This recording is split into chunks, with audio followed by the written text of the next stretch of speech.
மாத்திரம் பத்தாது, மனசும் அது கூட சேர்ந்துருது. எப்பவுமே மூச்சும் மனமும் என்பது விநாயகரும் முருகரும் போன்றது. அதனால் மண்மனம் எங்குண்டோ வாயு அங்குண்டு, மண்மனம் எங்கில்லை வாயு அங்கில்லை. அப்போது நமக்கு இந்த மூச்சுக்கும் மனசுக்கும் இந்த உடம்புக்கும் ஏதோ ஒரு கனெக்டிவிட்டி இருக்க தான் செய்யுது. அதன் பிறகு அறிவு. இந்த அறிவு என்பது என்ன நம்ம நினச்சிக்கிறோம், ரொம்ப முக்கியமான ஒரு விஷயம் என்னென்னு பார்த்தீங்கன்னா, எப்பொருள் யார் யார் வாய் கேட்பினும் அப்பொருள் மெய்ப்பொருள் காண்பதறி. அப்போது திருவள்ளுவர் சொல்லியிருப்பாங்க, ரொம்ப அழகாக சொல்லியிருப்பாங்க. இதில் குறிப்பாக ஒரு விஷயம் பார்த்திங்கன்னா, நம்மளுடைய உடம்பில் 9 வாயில். இந்த 9 வாயில் எவ்வளவு ரொம்ப முக்கியம் அப்படின்னு பார்த்தோன்னா, நம்மளுடைய இப்போ நம்ம பேசிகிட்டு இந்த வாயை பயன்படுத்தி பேசுகிறோம். நம்ம உடம்புல முக்கியமான ஒரு பொருள் அப்படின்னு பார்த்தீங்கன்னா இந்த சுவாசம். இந்த சுவாசம் எப்பொழுது அவர்களுடைய வசமாகிறதோ, யாரெல்லாம் சுவாசிக்க தெரியுமோ அவர்களால் உள்ளே வாசிக்கவும் தெரியும். அப்போது இந்த உடம்பு நம்ம உயிரோடு இருக்கோம் அப்படின்றத வார்த்தை சொல்கிறோம் பார்த்திங்களா, அதற்கு முக்கியமான காரணம் இந்த எப்பொருள் யார் யார் வாய் கேட்பனும். நம்மளுடைய வாயை மூடும் பொழுது அந்த மூச்சோடைய கதி மேல் நோக்கியோ அல்லது கீழ் நோக்கியோ சென்று கொண்டே இருக்கும். அப்படி போயிட்டுருக்கும் பொழுது எப்பொருள் யார் யார் வாய் கேட்பினும், இதுதான் வான்பொருள், வான்பொருளோடு இணைக்கக்கூடிய தத்துவம். அப்போ எப்பொருள் யார் யார் வாய் கேட்பினும் அப்பொருள் அந்த பொருள். இந்த மெய்ப்பொருள் என்பது உடம்புல இருக்கக்கூடிய அந்த பொருள். அதை காண்பது அறிவு. எதிர்த்தாப்புல இருக்கிறவங்க பேசுகிறவங்கள வச்சு தான் எல்லாருமே எக்ஸாம்பிள் சொல்லியிருப்பாங்க. ஆனால் உண்மை என்னவென்றால் இந்த மெய்ப்பொருளுக்குள்ளே அந்த தத்துவம் சிவம் ஒளிஞ்சிட்ருக்கு அப்படின்றது தான். இதை பண்ணணுன்னு என்ன பண்ணலாம் அப்படின்னு பார்த்தீங்கன்னா, சரணாகதி ரொம்ப முக்கியம். ஏன்னா கதி என்பது நம்ம பேசிகிட்டு இருந்தோம். அப்போ சரண் ஆகும் கதி, அதுதான் சரணபவா அப்படின்னு சொல்கிற வார்த்தையாக இருந்தாலும் சரி, அல்லது இந்த மனம் மூச்சு அனைத்துமே சேர்ந்து எப்பொழுது அது சரணாகின்றதோ அப்பொழுது அந்த கதியானது ரொம்ப நீங்கள் எல்லாம் எதிர்பார்க்குற விஷயம் இந்த தெய்வம் அல்லது ஏதோ ஒன்று, நீங்கள் என்ன வேணாலும் அதுக்கு பேர் வச்சுக்கலாம். நான் சொல்கிறது உடம்புக்குள்ளே இருக்கக்கூடிய அந்த மூச்சு தான். திரும்பவும் இந்த சரணாகதியில் என்ன தேவைப்படுறது அப்படின்னு எல்லாம் சரண்டர்னு சொல்கிறோம். இல்லை, சரண்டர் கிடையாது. மூச்சு இந்த விதி மதி கதி என்று சொல்லுவார்கள், அந்த இடத்துல தான் அது ஒளிஞ்சிருக்கு. இந்த கதிக்கிட்டே வந்துடுறேன். கதி என்பது சரணாகும் கதி. அங்கே பரிபூர்ணம் சேரணும். பரி என்றால் ஓடிக்கொண்டே இருக்கின்றது, பூரணம் என்றால் ஸ்வீட்டு இனிப்பு. இதுவும் அதுவும் சேர்ந்துடுச்சுன்னா அவங்க அதை வெற்றி பெற்றுட்டாங்கன்னு அர்த்தம். நம்ம நிறைய பார்த்துருப்போம் சார். இந்த நம்ம இருமுடி அப்படின்னு சொல்லுவாங்க. இருமுடி என்பது நம்ம என்ன நினைக்கிறோம் அப்படின்னா, சங்கி 2 தாரை 1, இந்த 2 இடத்துல ஓடிட்டு இருக்கக்கூடிய இந்த மூச்சு. இங்கே நம்ம கோயிலுக்கு போகும்பொழுது தலைக்கு மேலே எடுத்துகிட்டு போயிருப்பாங்க. ரொம்ப முக்கியம், அது தலைக்கு மேலே இருக்குது. அப்போ தலைக்கு மேலே இருக்கக்கூடிய அந்த பொருளை யாரும் அனாவசியமாக நினைக்க மாட்டாங்க, அவசியம் என்று நினைக்கின்றார்கள். அப்போது இருமுடி தாங்கி இந்த 2 சைடில் ஓடிட்டு இருக்கக்கூடிய மூச்சை யார் ஒருத்தங்க தாங்குறாங்களோ, இருமுடி தாங்கி ஒரு மனதாகி குருவெனவே வந்தோம். குரு என்றால் என்ன அர்த்தம் அப்படின்னு பார்த்தீங்கன்னா, 18 படி நம்மளுடைய தொப்புள் பகுதியிலிருந்து தலைவருக்கும் போகக்கூடிய அந்த கதி என்பது சரியாக முயற்சி செய்து நாம் சாதனை செய்யும் பொழுது இருமுடி தாங்கி ஒரு மனதாகி குருவெனவே வந்தோம் சொல்லும் பொழுது அங்கே தன்னுள் இருக்கின்ற அந்த அகப்பொருள் வெளியில் தெரியுது. அவ்வளோதானே தவிர்த்து அனைத்து சொந்தங்களுக்கும் அன்பு வணக்கங்கள். பேச வாய்ப்பளித்த அனைவருக்கும் அன்பு வணக்கம். முக்கியமாக சொல்லணும்னா, thanks to all my guys, yogis. Actually it's running out of time for dinner. Thanks to all, especially all yogis. Magesh ji, thank you. We have a book launch and audio launch, so I'm closing my. Thank you sir, thank you. தயானந்த சுவாமிகளுடைய திருவடிகளை மனம் மொழி மெய்களால் வணங்கி மகிழ்ந்து, அவர் பொன்விழா, வைர விழா, பவள விழா, முத்து விழா, 100ஆண்டு விழா கண்டு எல்லா சிறப்புகளையும் இந்த உலகத்திற்கு அள்ளி வழங்க வேண்டும் என்று எல்லாம் வல்ல இறைவனை பிரார்த்தித்து கொண்டு அவரை வாழ்த்தி வணங்குகிறேன்.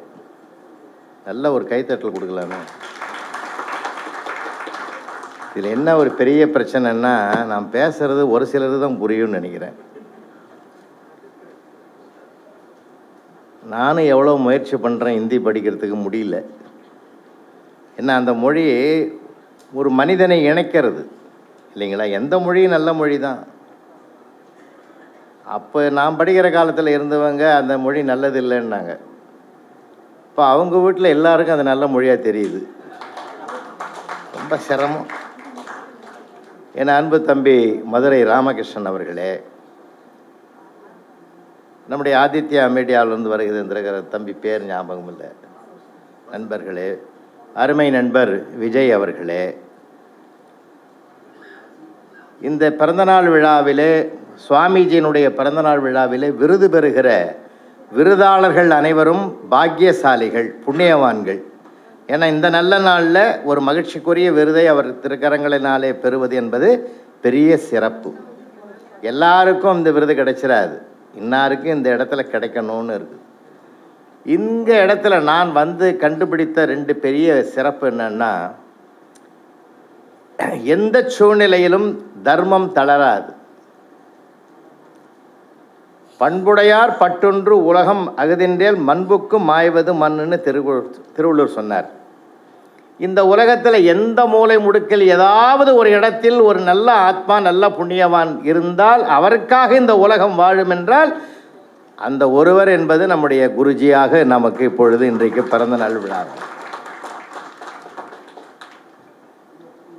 அவருடைய பார்வையில் தான் நல்லதெல்லாம் படும்.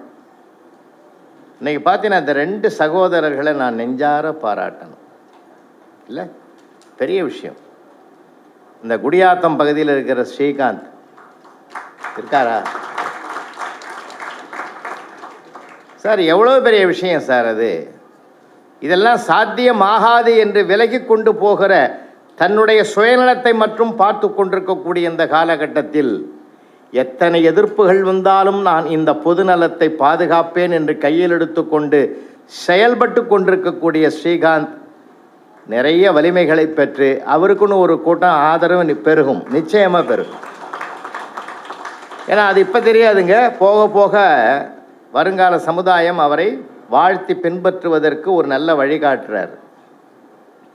அதே மாதிரி ஆம்புலன்ஸ் மணிகண்டன் உண்மையிலே நெகிழ்ந்து போனேன்.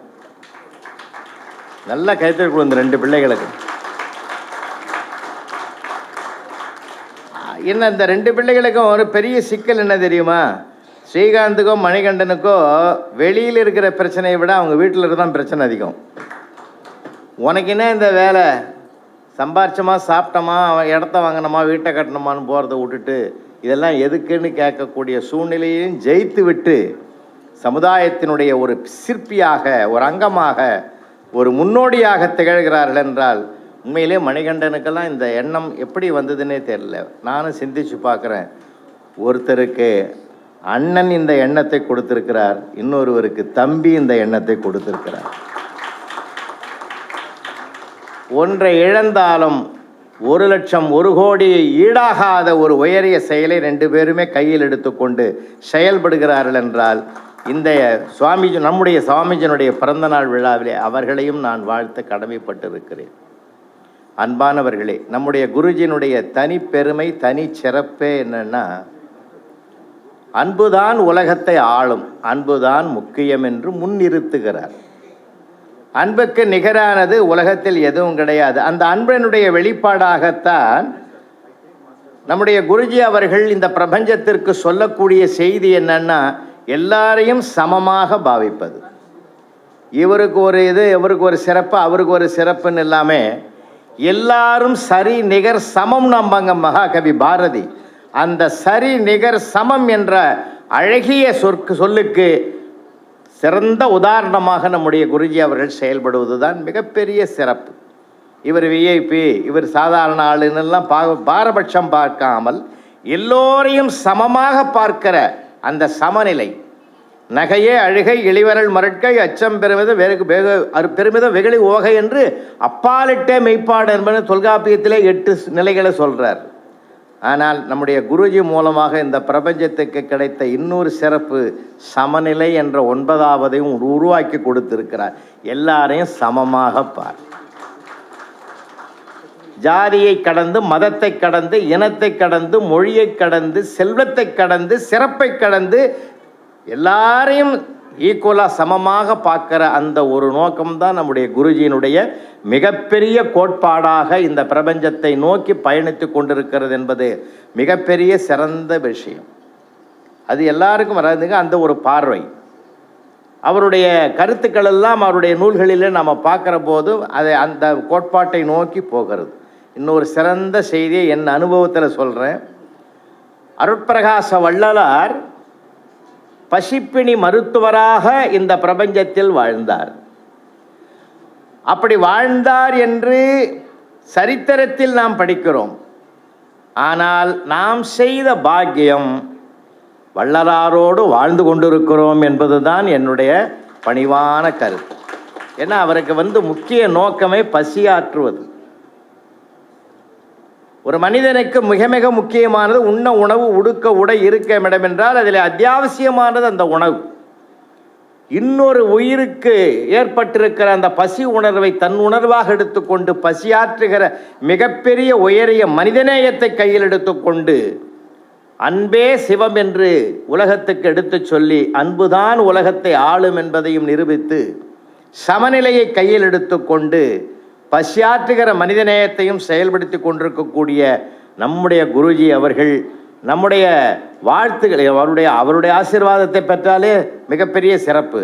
நாம் வாழ்த்துன்னு இருந்தாலும் இன்றைக்கு பிறந்தநாள் விழாவை அவருடைய பிறந்தநாளை நம்முடைய பிறந்தநாள் விழாவாக நாமே மகிழ்ந்து கொண்டாடுகிற ஒரு குதூகலமான ஒரு நல்ல நாளிலே அவருடைய வாழ்த்தை, அவருடைய ஆசீர்வாதத்தை பெறுகிற ஒரு பெரும் பாக்கியம் நமக்கு கிடைத்திருக்கிறது.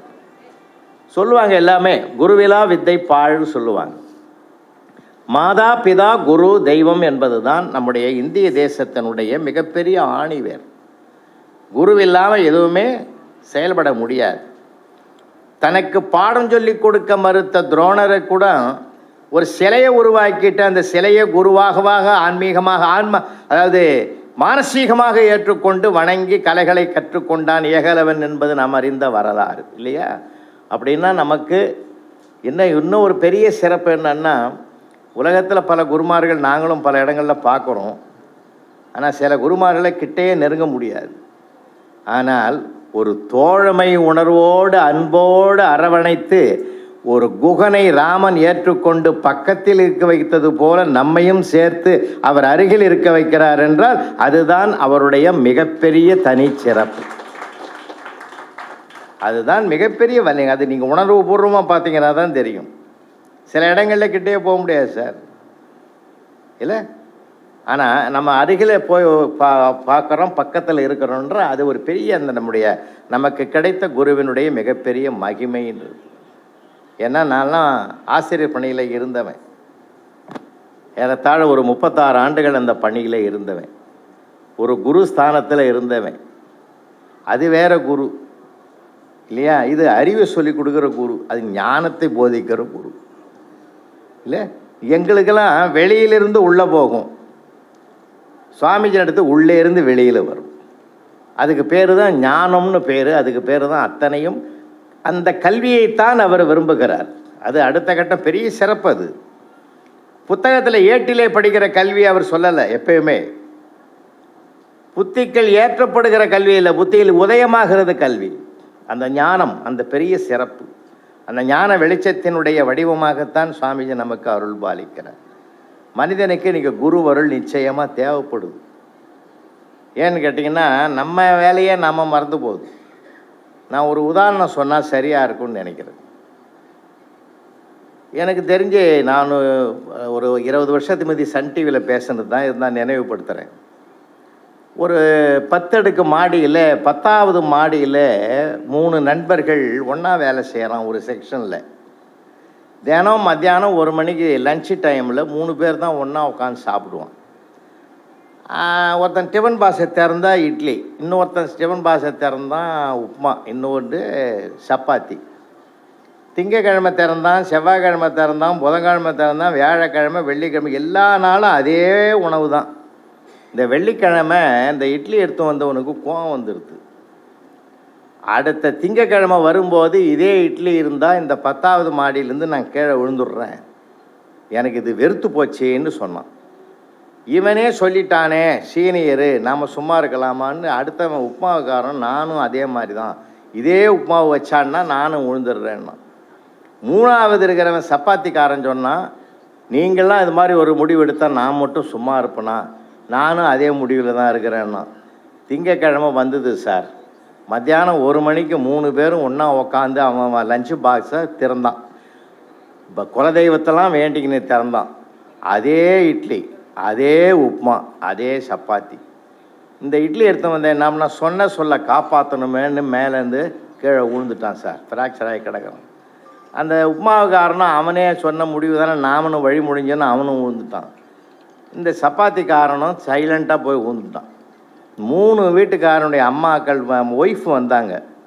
இட்லிக்கார அம்மா சொல்லிச்சு, இங்கே ஆளுக்கு அந்த மாதிரி ஒரு முடிவு எடுக்க மாட்டான், யாரோ ஒருத்தன் சொல்லி கொடுத்து தான் என் ஆளை கெடுத்துட்டான்னு அந்த அம்மா அழ ஆரம்பிச்சுது. இந்த உப்புமாக்காரன் தான் சொல்லிச்சு, அப்படிலாம் சொல்லாத, என் வீட்டுக்காரன் அப்படி தான், உன் வீட்டுக்காரன் தான் சொல்லியிருப்பானோன்னு அது சொல்லிச்சு. இந்த சப்பாத்திக்காரம்மா எதுவுமே அழலை, ஆரவாரம் பண்ணலை, ஓரமாக உட்காந்துங்குது. இந்த 2 பெண்களும் கேட்டாங்க, ஏம்மா உங்கள் வீட்டுக்காரன் தானே கீழே விழுது பாதிக்கல, ஏன் கம்முன்னு இருக்கிற, அழலையா? அதெல்லாம் ஒன்றும் இல்லை, நீங்கள்லாம் வருத்தப்படுறதுல நியாயம் இருக்குது. இந்த ஆள் தான் டெய்லி சப்பாத்தியை போட்டுன்னு வரான். இவன் இப்படி ஒரு முடிவு எடுத்திருந்தான்னா இவனே மாற்றி நின்றுருக்கலாம்ல. இவன் எதுக்கு செஞ்சு அதையே கொண்டு வந்து அதையே செஞ்சான். ஏன்னா தான் செய்வது என்னவென்றே அறியாமல் போகிற சமுதாயத்தில் தான் நம்ம அதிகமானவர்களை பார்க்குறோம். உண்மையா இல்லையா? நம்ம அதான் தன்னை அறியின் தனக்கொரு கேடு இல்லைன்னார் திருமூலர். தன்னை அறிஞ்சிட்டாலே எல்லாம் எந்த கேடும் வராது சார். அது ஒரு குருவினால் தான் நமக்கு சாத்தியமாகும். அந்த குருவருள் நமக்கு சுவாமிஜி மூலமாக பல உண்மையான செயல்பாட்டுக்கு ஏற்றுக்கொள்ளக்கூடியது தான் நமக்கு அவர் தர்றார். ஏன்னா அதனால தான் அற்பரகாச வள்ளலாருன்னு சொன்னார், அன்பெனும் பிடியுள் அகப்படும் அலையன்னார். அன்புக்கு கட்டுப்படாத உலகமே கிடையாது. இந்த அன்பு என்பது தான் ஒரு மனிதனைய ஈர்க்கக்கூடியது. அந்த எளிமையான அன்பு, எளிமைத்தன்மையை கொடுக்கறதும் அந்த அன்பு தான். அதைத்தான் ஐயா அவர்கள் ரொம்ப நம்முடைய குருஜி அவர்கள் நமக்கு கற்றுத்தருகிற மிகப்பெரிய பாடம். இந்த 43வது பிறந்த நாளை அவர் இவ்வளவு குதூகலமாக சென்றாண்டு நாங்கள் வந்தோம். 42க்கு வந்தோம், இப்போ 43 வரும். தொடர்ந்து பொன்விழா, வைரவர 60, 70 எல்லாத்துக்கும் நாங்கள் வருவோம். அவருடைய அருள் நம்மக்கிட்ட இருக்கிற வரைக்கும் நம்ம வந்துக்கிட்டே இருக்கலாம், நம்ம வாழ்த்துக்கிட்டே இருக்கலாம். அதனால் அவருடைய அந்த யோகாசன முறைகளெல்லாம் பார்க்குற போது ரொம்ப வியப்பாக இருக்குது. இந்த சமுதாயத்தில் ஒரு மனிதனை நீண்ட ஆண்டுகள் வாழ வைக்கக்கூடிய மிகப்பெரிய சிறப்பு அதில் தான் அவ்வளவு ஞானமும் அடங்கி இருக்கிறது.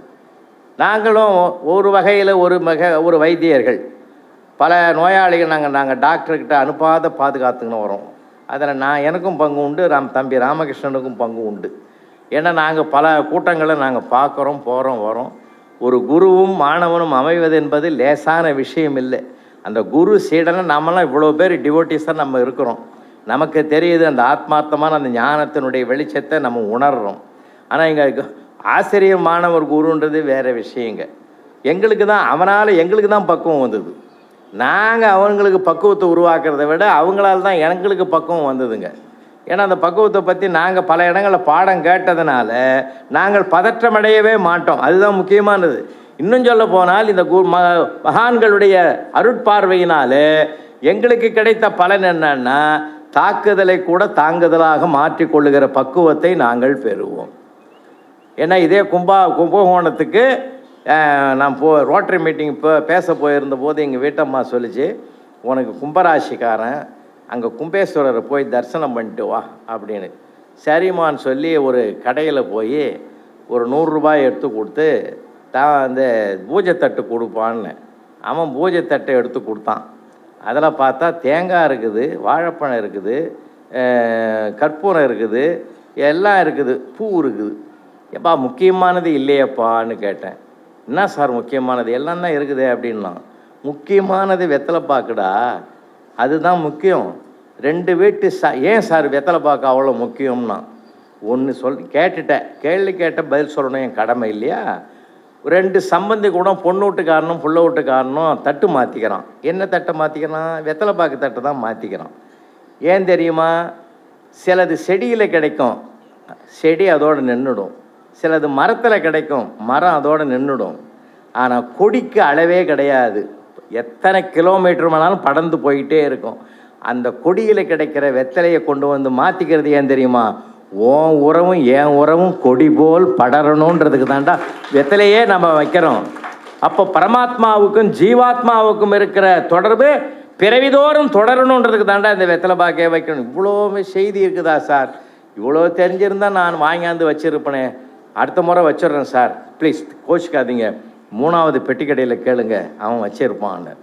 சரி, நான் அங்கிட்ட போய் ஒரு 5 ரூபா நோட்டை எடுத்து கொடுத்து வெத்தலை பாக்கு கொடுறா தம்பின்னு கொடுத்தான் சார். வாங்கி எண்ணி பார்த்தா 2 வெத்தலை 2 பாக்கு இருக்குது. நான் கேட்டேன், கூட 2 வெத்தலை வைக்கக்கூடாதான்னு. நான் படிக்கிற காலத்தில் நீ கூட 2 மார்க் போட்டிருந்தீங்கன்னா நான் ஏன் அந்த கடை வைக்கிறேன்னா சார், நான் ஏன் இந்த கடை வைக்கிறேன்னா அப்போ தான் எனக்கு பகீர்னு ஆச்சு. அப்படின்னா நீ யாருன்னு கேட்டேன். குரோம்பேட்டையில் உங்ககிட்ட தான் படித்தேன்னா. குரோம்பேட்டையில் படிச்சுட்டு என்னடா கும்பகோணத்தில் வேலைன்னு. எங்கள் சித்தப்பாக்கு புண்ணியத்தில் இந்த கடை வச்சு கொடுத்தாரு, நடக்குது, என் வாழ்க்கை நடக்குதுன்னா. அப்போது நான் எதையுமே எளிமையாக எடுத்துக்கிற பக்குவம் எங்ககிட்ட நாங்கள் தான் குருன்னு நினைக்கிறதே கிடையாது. என்கிட்ட படிக்கிறவன் அவன். ஆனால் எங்களுக்கு இப்படிப்பட்ட ஞான வள்ளல்கள் கிடைத்ததனால் அவருடைய அருட்பார்வை தினம் இல்லை, ஒரு முறை பட்டாலே போதுங்க, எங்களுக்கு 1 வருஷம் டானிக் வைப்ரேஷன் நல்லா உள்ளே ஓடிக்கிட்டே இருக்கும். பல ஞானிகளை நாங்கள் பார்த்துருக்குறோம். காஞ்சி மகா பெரியவனை நான் தரிசனம் பண்ணவன் நான். ஆமாம், அதெல்லாம் பெரிய புண்ணியங்க. அவர் தான் சொல்லுவோம், மகா பெரியவர் சொல்கிற வார்த்தை அதுதான், உலகம் ஒரு வீடு, இந்தியா அதன் பூஜை அறைன்னுவார். அப்படி ஒரு பக்தி மார்க்கத்திலே பயணிக்கக்கூடிய ஒரு எது ஆன்மீகம் என்பதை சுவாமிஜி நமக்கு விளக்கிறார். எது ஆன்மீகம்? ஆன்மீகம் என்பது எது என்று கேட்டால், உண்மையான அன்பை எவன் ஒருவன் கையில் எடுத்துக்கொண்டு அடுத்தவனுடைய அடிவயிறு பசியை தீர்ப்பதற்கு மருத்துவனாக மாறுகிறானோ அதுதான் உண்மையான ஆன்மீகம்.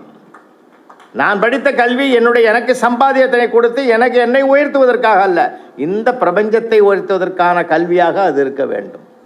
அதனால்தான் சுவாமி விவேகானந்தர் சொன்னார், கல்வி என்பது ஏற்கனவே மனிதனிடம் மறைந்து கிடக்கும் மறுமலர்ச்சியினர். எவ்வளோ பெரிய விஷயம் சார். இன்றைக்கு நம்ம சுவாமி விவேகானந்தர் நம்ம கூட இல்லை, அருட்பிரகாச வள்ளலார் நம்மக்கிட்ட இல்லை.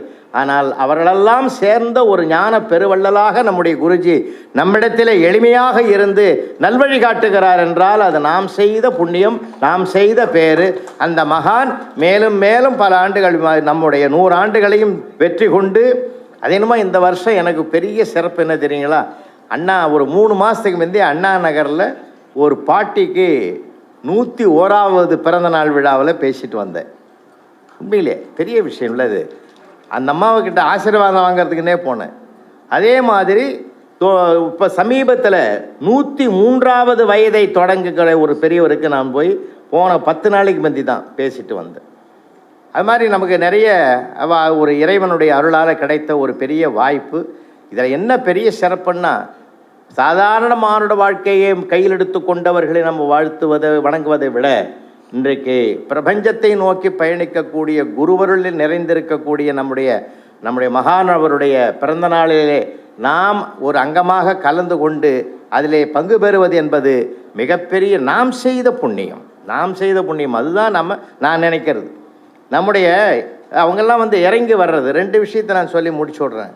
நம்ம எப்பயுமே ஒரு மனிதன் எப்பொழுது ஏற்றமடைய முடியும்னா சுவாமிஜியினுடைய அருளில் அதுதான். எந்த ஒரு மனிதன் தன்னை இறங்கி வருவதற்கு தயார்படுத்தி கொள்ளுகிறானோ அந்த மனிதனால் பல ஏற்றங்கள் இந்த சமுதாயத்தில் உருவாகும் என்பதற்கு அவர்களே சாட்சியாக இருக்கிறார் என்று நாம் பெருமையோடு நாம் இதை வணங்கி அவர்களுடைய திருவடிகளை வணங்கி மகிழ்ந்து அவர்களை ஆத்மார்த்தமாக நாம் வாழ்த்துவோம். அத்தனை வாழ்த்துக்களும் ராமபிரானுக்கு அணில் தன்னால் முடிந்த உதவியை செய்ததை போன்றதாக ஒரு அமையும் என்று சொல்லி சுவாமிஜி அவருடைய இனிய இந்த பிறந்த நாள் விழாவில் நம்முடைய SRM பல்கலைக்கழகத்திலிருந்து வருகை தந்திருக்கிற டாக்டர் சிவா அவர்கள் என்னுடைய சார்பாக ஒரு பொன்னாடை போத்தி அவருக்கு பெருமை சேர்க்கணும்னு நம்முடைய பேராசிரியர் அவர் அங்கே SRM பல்கலைக்கழகத்தில் பணியாற்றுகிறார். அவர் இங்கே வந்திருக்கிறார். அவரையே அவரை அழைக்கிறேன்னா அவங்க அப்பாவே ஒரு குருமகா சன்னிதானமாக இருக்கிறவர், அவருடைய பிள்ளை அவர். அதனால் அவருக்கு அந்த வாய்ப்பை இங்கே